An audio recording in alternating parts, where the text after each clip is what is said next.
Jésus fête de beaux applaudissements. Mes chers amis, aujourd'hui nous allons étudier ici deux extrêmes, la foi et le doute. Et nous allons voir l'importance pour vous de ne jamais douter. Parce que quand vous doutez, vous êtes alors bien embêté. C'est véritablement ainsi.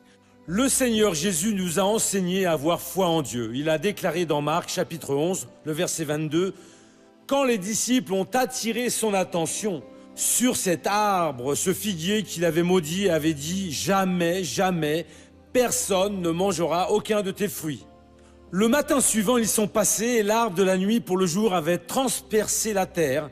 Il était sec depuis les racines jusqu'aux feuilles. Et les disciples ont attiré son attention et ont dit « Maître, voyez l'arbre que le Seigneur a maudit hier, il a desséché. » Et Jésus a donné le grand principe de la victoire, avoir foi en Dieu. À tous les moments de la vie, pour tout ce que nous allons faire, nous devons rechercher la foi en Dieu. C'est quoi la foi missionnaire? J'aimerais le savoir. Aux Hébreux chapitre 11, le verset 1er nous enseigne ce qu'est la foi. Il faut toujours être dans la parole. Ne restez pas dans les discours des hommes, non. Les hommes sont sournois et inventent des choses. Aux Hébreux, si vous restez dans la parole de Dieu, vous ne vous tromperez jamais et jamais ne serez trompé. Ici existe aux Hébreux 11.1 deux définitions sur la foi. On dit ainsi, « Or, la foi, c'est la réalité de ce qu'on espère, l'attestation de choses qu'on. » Or, la foi, c'est la réalité de ce qu'on espère, l'attestation de choses qu'on ne voit pas. C'est quoi cela, missionnaire? Allons, avant que je vous explique maintenant, voir comment est-ce que nous recevons la foi. Mais restez avec ce verset ouvert ici, parce qu'une explication est reliée à l'autre, sinon je vais devoir répéter. Ouvrez aux Romains, chapitre 10, le verset numéro 17. Je vais assembler les deux versets à présent. Romains 10, 17 dit ainsi,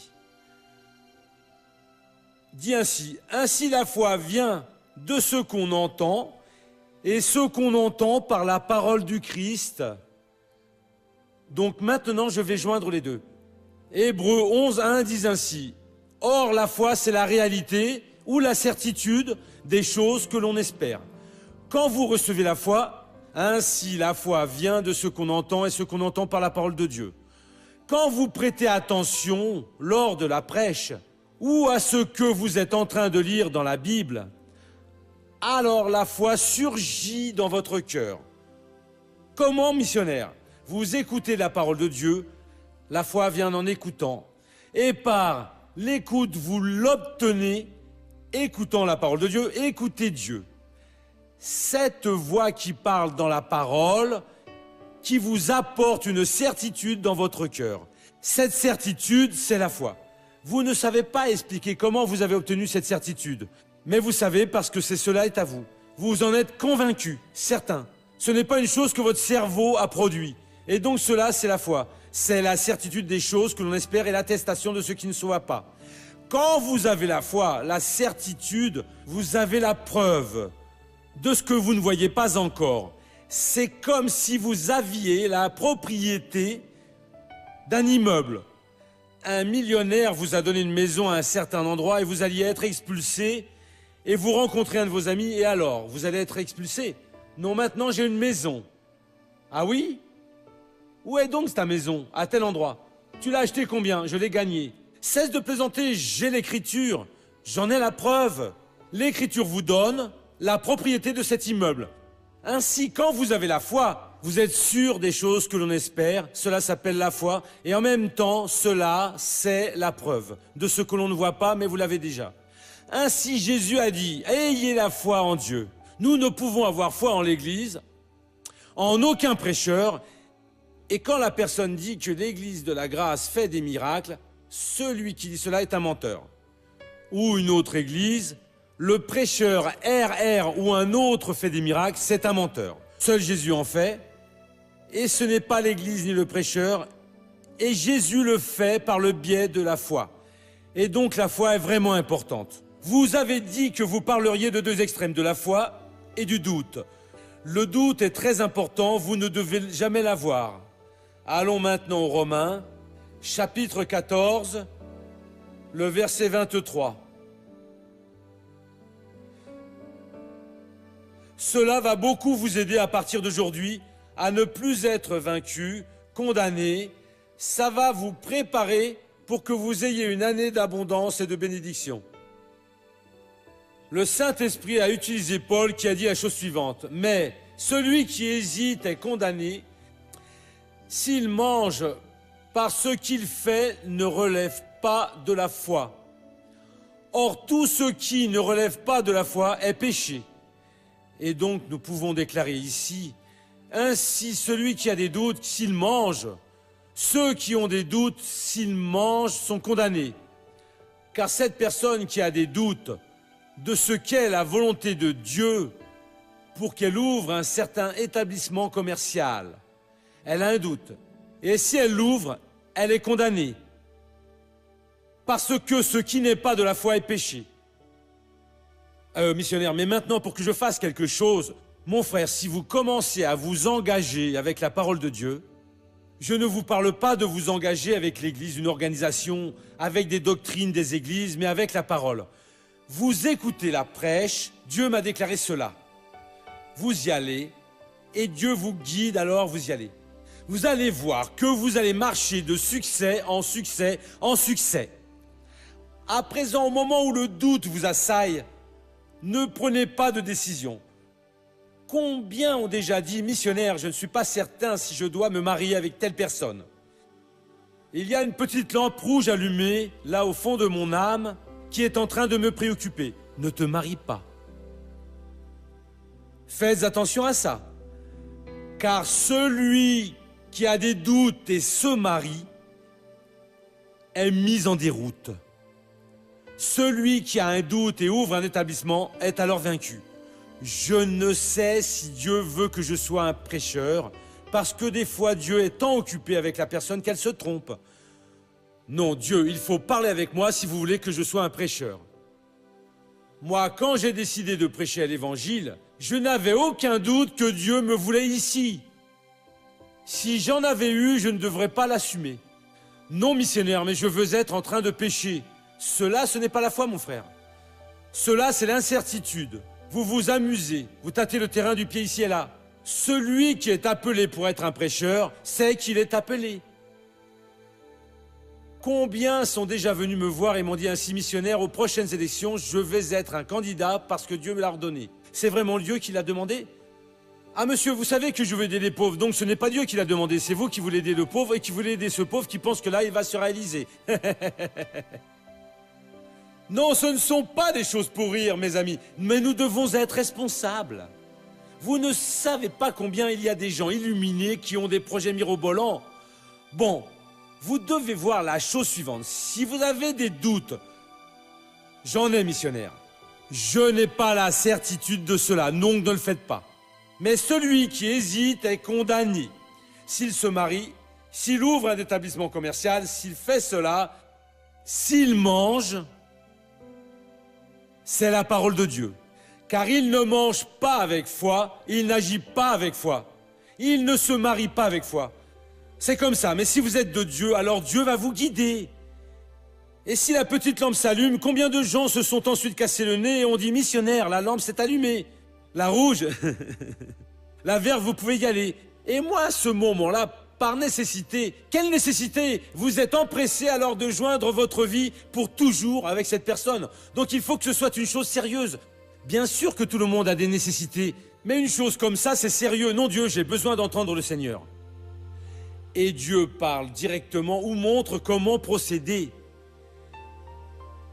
Il n'y a pas cette histoire maintenant d'être la dame marieuse du quartier. Non, le pauvre petit, alors j'ai trouvé. Non, il n'y a pas de pauvre petit. Cela, c'est un accord qui va unir deux vies et il faut être sérieux. Il faut le faire avec foi. Dieu parle. Et vous savez l'instant où Dieu a parlé. Dieu m'a donné cette parole. Une fois, un jeune m'a dit qu'il est presque tombé.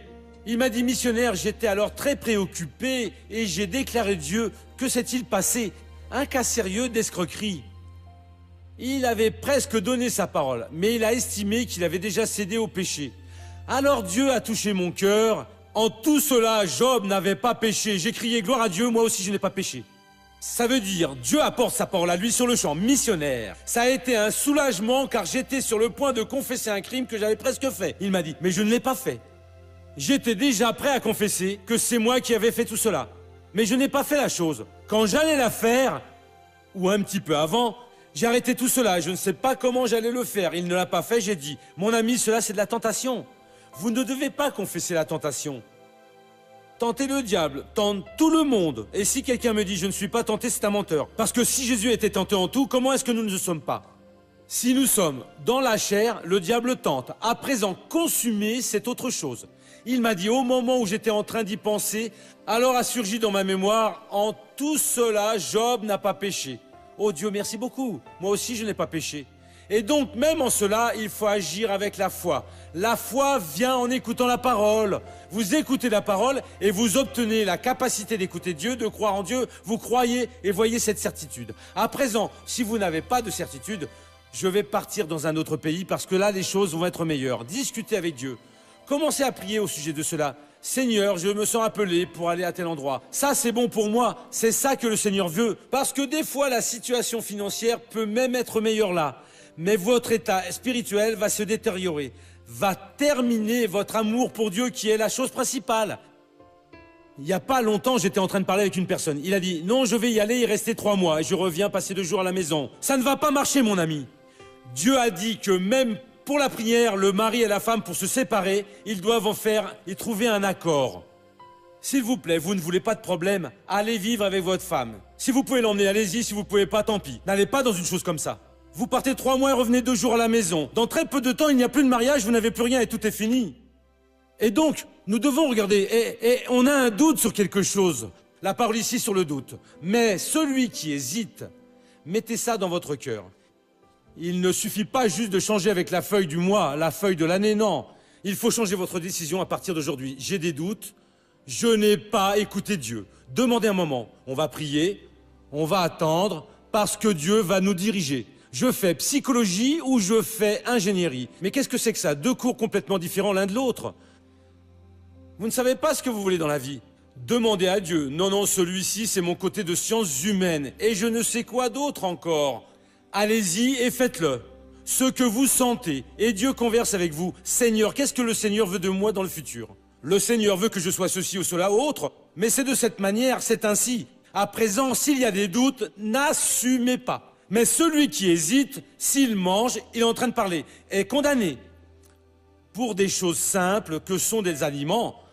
À présent, imaginez avec des choses très sérieuses comme le mariage ou ouvrir un établissement commercial parce que ouvrir, ce n'est pas si difficile. Non, c'est pas difficile. Mais fermer, c'est difficile. Et celui qui ne sait pas négocier va avoir des problèmes. Seigneur, le Seigneur veut vraiment cela pour moi. Parlez avec moi. Et Dieu n'est pas un ingrat avec nous. Quand nous avons confiance en lui, il envoie la réponse. Il faut juste observer parce que la foi vient par l'écoute et en écoutant la parole de Dieu. Dans la lecture biblique, la décision est dans le prêche que vous écoutez ou voire même dans le verset qui vient. En tout cela, Job n'a pas péché. Le jeune dit, missionnaire, cela était un soulagement. Donc je n'ai pas péché. Et il n'avait pas péché, ça veut dire, il était en chemin. S'il avait continué un peu plus, on va dire qu'il est arrivé à la limite du chemin, et un peu plus, il serait allé en enfer, comme Fernandez Lima le chante ici. Mais il s'est repris et a reculé et n'a pas péché. Mais celui qui hésite est condamné s'il mange. S'il assume un engagement, il est condamné. Nous sommes de Dieu et nous avons besoin d'être au pied du Seigneur. Parce que ce qu'il fait ne relève pas de la foi. Il ne décide pas par la foi, il n'emploie pas sa parole par la foi. Il emploie avec un doute pour une autre chose, par intérêt. Or, tout ce qui ne relève pas de la foi est péché. C'est un bon conseil pour vous aujourd'hui. Donc, prenez possession de la bénédiction et soyez victorieux. Amen. Allons maintenant au feuilleton de la vie réelle.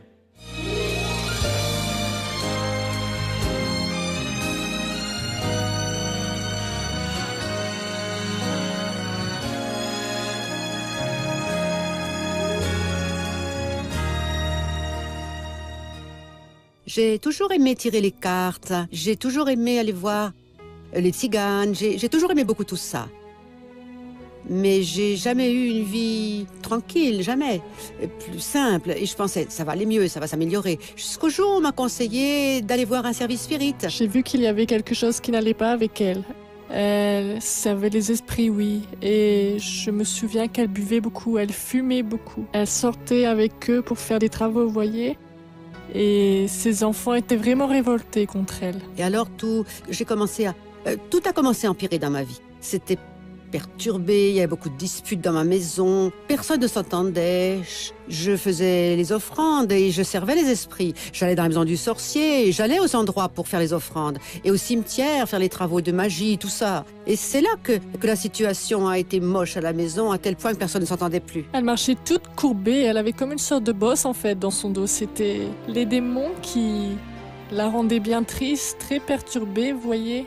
Je voyais qu'il y avait une chose qui clochait chez ma sœur, mais jusqu'à ce moment-là, je ne comprenais pas bien ce que c'était. Quand j'allais à la maison du sorcier, j'y allais pas seulement pour le cannabis, mais pour le tabac, je buvais, tout. Je fumais plus d'un, deux et même 3 paquets de cigarettes par jour, ça dépendait. Et alors je travaillais beaucoup, mais tout mon argent était pour ça, pour ce genre de choses, pour les offrandes, pour les fêtes, pour les abattages. Je prenais tout ce sang, toutes ces choses qui venaient des chevreaux, des chèvres, toutes ces choses-là qui étaient offertes aux démons et à tous ces esprits-là. C'est comme ça que je me souviens d'elle. Combien de fois je la rencontrais dans la rue, quand elle marchait à tête basse, et je me disais alors, Dieu, aie de la miséricorde pour elle. Seigneur, ouvre-lui les yeux, parce qu'elle est aveugle et elle ne se rend pas compte. Et j'ai toujours continué à croire que ça allait s'améliorer, parce que la vie là, à la maison, c'était un véritable enfer. Le démon était en liberté là-dedans. Et ainsi, elle n'avait pas cette joie de vivre, vous voyez. Alors je suis restée calme et j'ai pensé le Saint-Esprit va faire l'œuvre, lui. Odette assiste aux disputes dans la maison de Zélia et elle l'invite à assister à un culte. Et alors, j'ai commencé à prier, et puis j'ai commencé à l'inviter à l'église. Elle me disait toujours, je n'y vais pas. J'ai une église, j'ai une religion, j'ai aussi mes esprits, et j'ai ma mère de tous les saints. Je n'y vais pas, parce que là, ils vont vouloir que je cesse de fumer, que je sorte de ma religion, que j'aime beaucoup. Et je ne vais pas quitter mon père là-bas, mon père des esprits. Je ne vais pas le laisser, non. Alors ma sœur a dit, non, allons, on y va. Et je suis allée, et jusqu'à arriver à l'église, j'ai beaucoup pleuré, oui. Sauf que je ne savais pas que le culte là, c'était une chose de Dieu, vous voyez. Et c'est alors que j'ai compris, j'ai assimilé, et j'ai vu que tout ce que je faisais avant n'était pas correct. Par le biais de Vera, Zélia connaît le programme du spectacle de la foi. Et alors j'ai dit, mais je comprends pas, car jusqu'à maintenant je n'ai rien gagné, j'ai seulement souffert en fait. Je vais faire plus attention. Et ensuite, j'ai plus prêté attention à ce que le missionnaire et le pasteur racontaient, et je me suis libérée en m'ouvrant, en écoutant la parole du Seigneur. Et après, j'ai continué, j'ai pu fumer. À la maison, les choses ont commencé à s'améliorer, ainsi, d'un instant, d'une heure, d'un moment à l'autre. Tous mes enfants, en fait, n'avaient déjà plus la honte qu'ils avaient de moi parce que je buvais. Je ne restais plus dehors, comme quand je rentrais pleine, tout abîmée à la maison.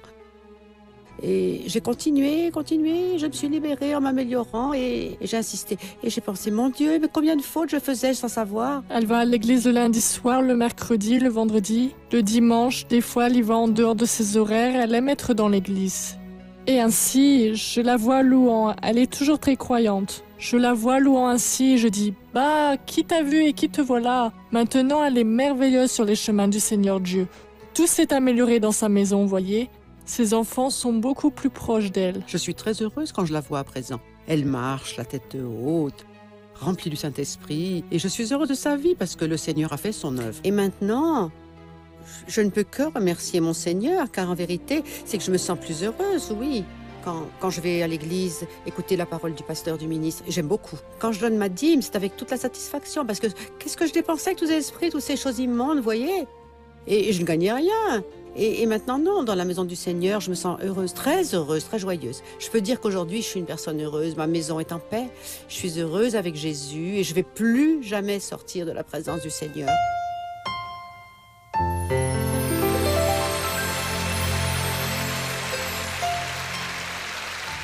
Comme il y a des gens qui ont besoin d'écouter la parole de Dieu, Il y a ce préjugé religieux. Non, j'ai déjà ma religion. Non, nous ne sommes pas là pour parler de religion. On veut même pas le savoir. Nous sommes en train de parler d'un niveau plus haut, plus élevé. Nous sommes en train de parler pour la personne qui a un contact avec le propre Créateur. Recevoir la foi, apprendre à marcher avec Dieu et être victorieuse. La personne qui travaille avec les démons, avec certaines choses. Je vais en citer 4 ou 5. S'il y a quelqu'un qui m'écoute ici, je reçois le démon. Et donc, voyez, si vous n'avez pas les maux de tête constants, des problèmes dans le dos, votre vie très perturbée. Vous êtes nerveux, extrêmement nerveux, et votre mariage ne va pas bien. De ces 5 choses-là, il y a pour le moins 4 choses. Parce que l'entrée des esprits malins produit ces choses. Nous n'avons été faits pour recevoir aucun démon. Nous avons été faits pour marcher avec Dieu, pour être égal à Dieu, employer le nom de Jésus, et voyez cette vie complètement différente. Vous voyez, votre vie change et change pour bien meilleur. Quand vous écoutez la parole de Dieu, vous recevez la foi qui nous relie à Dieu et nous donne la capacité pour expulser le mal au loin, et le mal nous abandonne au nom de Jésus. Et tout ce qui n'est pas de la foi, mon frère, c'est le péché. Il faut vous réveiller. Alors je suis en train de pécher souvent, vous devez être en train de pécher. Et je vous parle des personnes de l'Église, parce qu'il y a beaucoup de gens dans l'Église qui n'ont pas encore appris ce que nous devons écouter, la parole, assumer et croire, et Dieu faire l'œuvre. Ils entendent la parole, ils sont émus et commencent à prier ou en faisant de la même manière qu'on faisait dans le passé. Cela ne fonctionne pas ici, c'est par la foi, en croyant. Et quand nous croyons, nous voyons la gloire de Dieu. Courbez votre tête et fermez vos yeux. Père, au nom de Jésus, je suis ici pour te demander une bénédiction. Aide cette personne, Dieu, à pratiquer ce qu'elle a appris aujourd'hui. Ne plus marcher, ô Dieu, dans le doute. Prendre des décisions qu'elle sait que ce n'est pas de ta volonté. Soulage cette personne de la pression. Oh Dieu, elle est en train de dire, mais je ne supporte plus, je dois le faire. Mon Dieu, elle se doit d'obéir à toi. Je suis venu demander au nom de Jésus. Et c'est en ce nom que je vais bénir ce peuple. C'est pour la gloire de Dieu que je paralyse toute action du diable dans la vie de ces personnes. Et je dis, force maligne, allez-vous-en, pour ne plus revenir au nom de Jésus.